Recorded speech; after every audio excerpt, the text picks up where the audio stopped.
नमस्कार मित्रों, मारी यूट्यूब चैनल में आपનું સ્વાગત છે। આજનો ટોપિક છે મિત્રો કે આજે હું તમને એક એવી ઔષધિ બતાવું, માત્ર એક ગ્લાસ તમે પીશો તો જે લોકોને શરીરમાં કળતર થાય છે, થોડું કામ કરે છે અને થાક લાગે છે, વારંવાર શરીરમાં થાક લાગે છે, અશક્તિ આવે છે અને એના કારણે B12ની ઉણપ આવે છે કે કેલ્શિયમની ઉણપ આવે છે, શરીરમાં અશક્તિ આવે છે અને પગમાં નસ ચડી જાય છે। આ તમામ પ્રકારની સમસ્યાઓનું નિરાકરણ આ માત્ર ને માત્ર એક ગ્લાસ તમે જો દરરોજ પીવાનું રાખશો તો જિંદગીમાં જીવશો ત્યાં સુધી તમને પગમાં ક્યારેય નસ નહીં ચડે, શરીરમાં કેલ્શિયમની ઉણપ નહીં આવે, B12ની ઉણપ નહીં આવે, શરીરમાં જે લોકોને વારંવાર થાક લાગે છે તો થાક પણ નહીં લાગે। જી હા મિત્રો, આ ઔષધિનું પાન આપણા બાપ દાદાઓ વડવાઓ આપણા જે ઘડિયાઓ છે એ નિયમિત કરતા હતા, પરંતુ આજકાલ ધીમે ધીમે આ વસ્તુને આપણે ભૂલતા ગયા છીએ અને આ વસ્તુ તમને બજારમાં કોઈ જગ્યાએ ઓરિજિનલ નહીં મળે, મેડિકલ સ્ટોર ઉપર પણ મળશે નહીં, માત્ર ને માત્ર ઓરિજિનલ એનું જે કારખાનું છે એ જ જગ્યાએથી તમને શુદ્ધ મળશે। બાકી બજારમાંથી તમે લાવશો તો એ તમને ભેળસેળ અથવા ડુપ્લિકેટ કદાચ મળી શકે છે।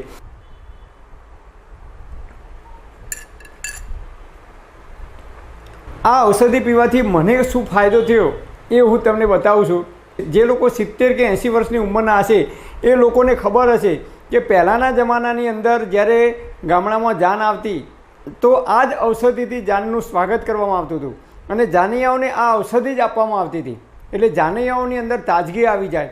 અને પહેલાંના જમાનામાં બળદગાડામાં જાન આવતી તો બળદને પણ થાક ના લાગે એક ગામથી બીજે ગામ જવા માટે, તો બળદને પણ આ ઔષધિનું પાન પહેલાંના જમાનામાં ખૂબ કરાવવામાં આવતું હતું, કારણ કે એક ગામથી જાન લઈને આવ્યા હોય તો એ બળદ થાકી ગયા અને એ જાન ફરીથી પાછી જવાની હોય તો બળદની અંદર તાજગી આવે, બળદ થાકી ના જાય અને જે કંઈ માણસો એ જમાનામાં જાનમાં આવ્યા હોય તો એ લોકોની અંદર પણ તાજગી આવે, થાક ના લાગે, એના માટે આ ઔષધિ ફરજિયાત એ જમાનાની અંદર જાનમાં આપવામાં આવતી હતી। અને અત્યારે આપણે 21મી સદી તરફ વળ્યા છીએ તો આ ઔષધિ બિલકુલ ધીમે ધીમે લુપ્ત થતી જાય છે, આપણે આને ભૂલી ગયા છીએ। આજે આ ઔષધિનું પાન કોઈ કરતું જ નથી, અત્યારના બાળકોને તો આ ઔષધિ બિલકુલ ગમતી જ નથી એમ કહી શકાય। અત્યારે તમે જુઓ તો જાન આવે તો એનું સ્વાગત આપણે ઠંડા પીણા હોય, થમ્સઅપ હોય, કોકાકોલા હોય, આઈસ્ક્રીમ હોય કે નાના સમોસા હોય કે ઠંડા પાણીની બોટલ હોય એનાથી સ્વાગત કરવામાં આવે છે, જે વસ્તુ આપણા શરીરને નુકસાન કરે છે અને ક્યાંક ને ક્યાંક આપણે એનાથી બીમાર પડવાની શક્યતાઓ વધી જાય છે। તો આ ઔષધિ પીવાથી મને શું ફાયદો થયો એ તમને કહી દઉં।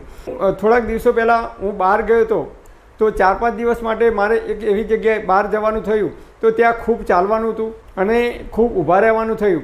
ખૂબ કામ કરવાને લીધે મને શરીરની અંદર અશક્તિનો અનુભવ થવા લાગ્યો અને શરીરમાં થાક લાગ્યો હોય એવું લાગ્યું મને છે। અને એ દિવસે રાત્રે હું સૂઈ ગયો તો પગની અંદર નસ પકડાઈ ગઈ, પછી બીજા દિવસે સવારે ઉઠ્યો તો શરીરની અંદર અશક્તિ જેવું લાગ્યું અને થાક લાગ્યો, મને એમ થયું કે દવાખાને જવું પડશે, પણ તરત જ મને આ ઔષધિ યાદ આવી ગઈ અને એક ગ્લાસ ભરી અને હું પી ગયો તો ઇન્સ્ટન્ટ એનર્જી આવી ગઈ અને શરીરમાં જે કંઈ થાક હતો એ થાક પણ એ દૂર થઈ ગયો અને જે નસ પકડાતી હતી એ પણ દૂર થઈ ગઈ અને અત્યાર સુધી નસ પકડાવાનું કે થાક લાગવાનો જે પ્રોબ્લેમ હતો દૂર થઈ ગયો।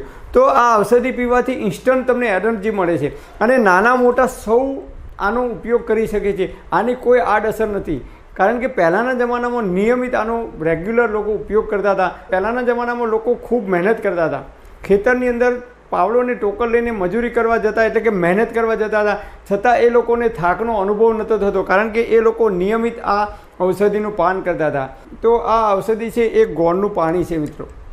જે લોકો 60 કે 70 કે 80 વર્ષના હશે એમને પૂછી જોજો તમે, પહેલાંના જમાનામાં જ્યારે જાન આવતી તો ગોળનું પાણી આપવામાં આવતું હતું અને ગોળનું પાણી જો તમે નિયમિત પીવાનું રાખશો તો ઇન્સ્ટન્ટ તમને એનર્જી મળશે અને અશક્તિના કારણે જો નસ પકડાતી છે પગમાં તો એ કાયમી સોલ્યુશન તમારું આવી જશે।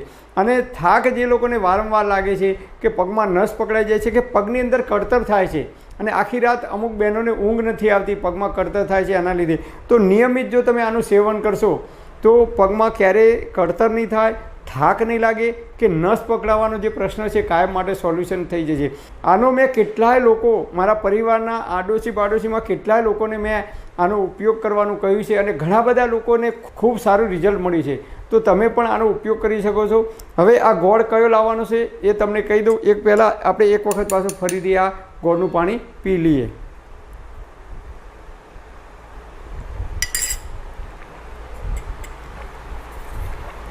આ જે ગોળ છે એ આપણે ઓરિજિનલ લાવવાનો, તમને બજારમાં ક્યાંય નહીં મળે। હવે આ જે ઓરિજિનલ ગોળ છે એ આ ટાઈપનો તમને બજારમાં જોવા મળશે। હું નિયમિત આ ગોળનો જ ઉપયોગ કરું છું। તો આ ગોળ છે એ ઓરિજિનલ છે, કોઈ પણ પ્રકારનો તમે જુઓ તો માર્કો નથી, કોઈ કંપનીનો આમાં માર્કો નથી. ડાયરેક્ટ જે લોકો ગીર સોમનાથ અને સુરતની આજુબાજુમાં આ ગોળની ઘણી બધી ફેક્ટરીઓ છે, જે લોકો શેરડીનું વાવેતર કરે છે ખેતરમાં, એ લોકો પોતાના ખેતરની અંદર જ એક નાની ફેક્ટરી એટલે કે ગોળનું કોલું બનાવે છે અને એ જગ્યાએથી ડાયરેક્ટ તમે જ્યારે ગોળ બનતો હોય એ વખત જો તમે ખરીદી લો, આ ગોળ છે 1 વર્ષ જૂનો ગોળ છે, તો 1 વર્ષ જૂનો ગોળ જો તમે ખાશો તો ગરમ નહીં પડે. અને બીજું, પાણીની અંદર નાખીને જો તમે ગોળ ખાવાનું રાખશો તો એ તમને ગરમ નહીં પડે. 1 ગ્લાસ પાણીની અંદર 1 ચમચી ગોળ નાખી અને ઓગાળી દેવાનું અને પછી એ નોર્મલ પાણી લેવાનું, ફ્રીજનું પાણી વાપરવાનું નથી, માટલીનું પાણી લેવાનું છે નોર્મલ, અને એ પાણીની અંદર ઓગાળી અને ધીમે ધીમે તમે જો પી જશો ઘૂંટડે મોઢામાં ફેરવીને, તો એ ગોળ ગરમ નહીં પડે. 1 વર્ષ જૂનો ગોળ હશે તો બિલકુલ ગરમ નહીં પડે, પણ નવો ગોળ હશે તો ગરમ પડશે. હવે આપણે બજારની અંદર બીજા આ ટાઈપનો ગોળ મળે છે માર્કાવાળો. કોઈપણ કંપનીના માર્કાનો તમને ગોળ મળશે, તો એ માર્કાવાળો ગોળ છે એ તમે જોઈ શકો છો, એકદમ વ્હાઈટ જેવો દેખાય છે, સફેદ જેવો, મતલબ કે આની અંદર કેમિકલ નાખેલું જ છે તો જ આ ગોળ આટલો સફેદ થાય છે. બાકી જ્યારે ઓરિજિનલ ગોળ બને ત્યારે મેં તમને બતાવ્યો એવો એકદમ બ્લેક કલરનો જ ગોળ હોય છે. જ્યારે કેમિકલ નાખવામાં આવે ત્યારે એ ગોળ વ્હાઈટ બને છે, સફેદ બને છે. તો આ સફેદ ગોળ આપણે લાવવાનો નથી. આવો દેશી શુદ્ધ ગોળ તમારી આજુબાજુમાં જ્યાં ગોળ બનાવવાની ફેક્ટરીઓ હોય, નાના જે કોલા હોય છે ખેતરની અંદર, ત્યાંથી જ તમને શુદ્ધ ગોળ મળી રહેશે. તો આ રીતે તમે નિયમિત જો ગોળનું પાણી પીવાનું રાખશો તો જે લોકોને પગમાં કળતર થાય છે કે વારંવાર થાક લાગે છે, B12ની ઉણપ આવે છે, કેલ્શિયમની ગોળીઓ ગળવાની જરૂર પડે છે, તમામ પ્રકારની સમસ્યાઓ દૂર થશે.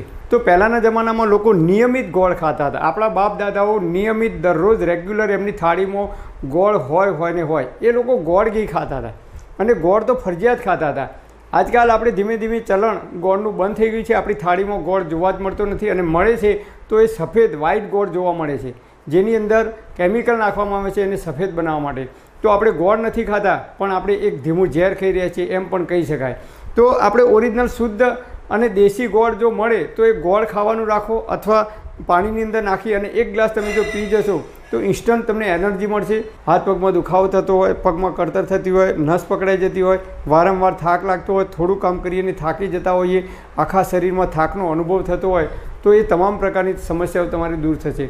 તો આ ગોળનું પાણી છે એ જમવાના 2 કલાક પછી પીવાનું અને જમવાના 1 કલાક પહેલાં પીવાનું, જમવાની સાથે નથી પીવાનું. તો આ રીતે જ્યારે પણ તરસ લાગે ત્યારે તમે ગોળનું પાણી જો દિવસમાં 1 વખત 1 ગ્લાસ દરરોજ પીવાનું રાખશો તો આપણે જ્યાં સુધી જીવીશું ત્યાં સુધી તંદુરસ્ત અને નિરોગી રહી શકીશું.